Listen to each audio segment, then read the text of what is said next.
Well, all these 50 series on up, this is basically the hydro handle that you have.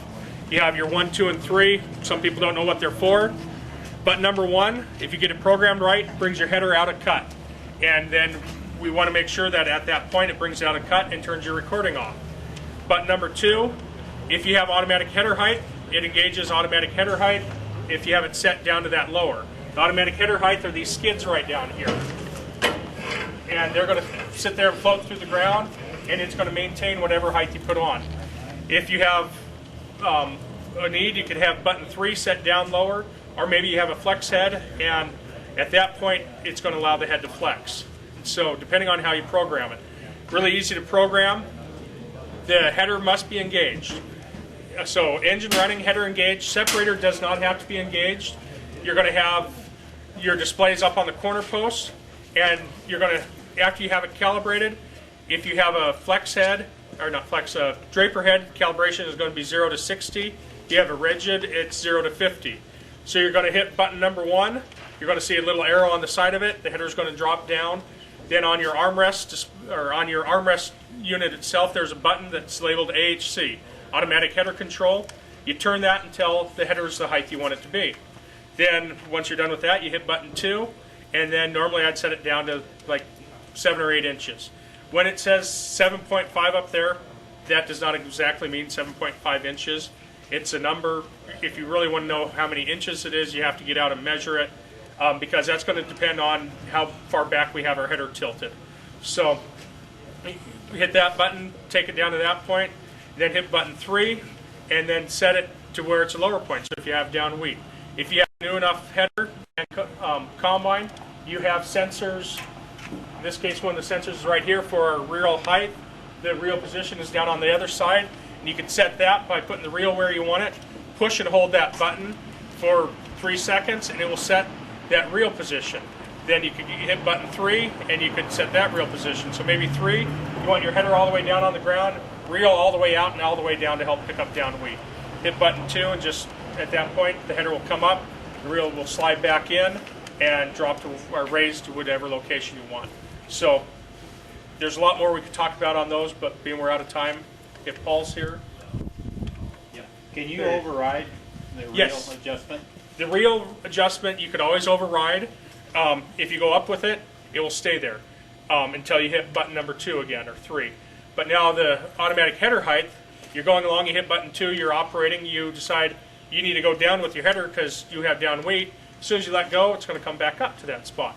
If you go up with it, it's going to go up and stay up. But as soon as you hit down, it'll go back down into automatic. Or you can hit button 3 or 2 or whichever one, you'll go to that position.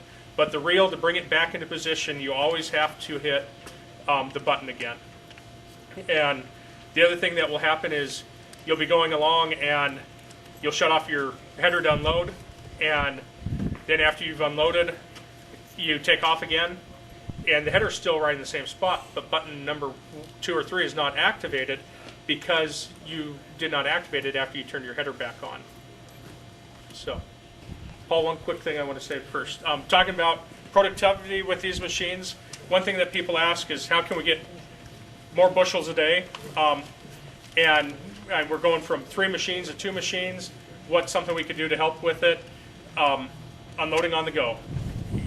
People commonly want to know, well, it doesn't take that much time. I'm only going along and I stop, and it takes me 2.5 to 3 minutes to unload. And so when we stop to unload, we have the time sitting there. Yeah, it's a nice little break for us. But in that 3 minutes, if we're pushing these machines to where we're filling up every 12 minutes is more than, and Dare says you could do it, it's more than I've been able to successfully do, but every 15 minutes we can fill up. So we're getting 300 bushels in 15 minutes. And then we stop for 3 minutes to unload. So in that hour, we had 12 minutes of unload time, and it was only taking us 15 minutes to fill up. I was talking with Terry yesterday. What did we decide? 850 bushels an hour you're losing with 3 machines if we were to stop and unload?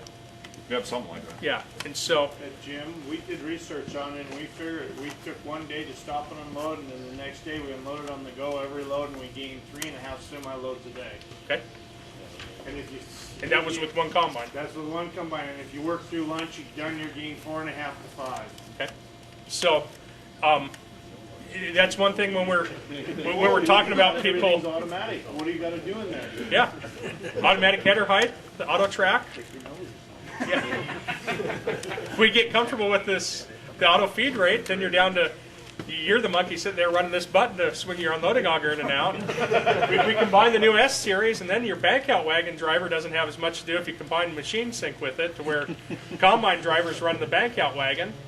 So we're down to where your son's going to be running the operation. So. Small enough to know you, large enough to serve you. Your locally owned John Deere dealer, Evergreen Implement.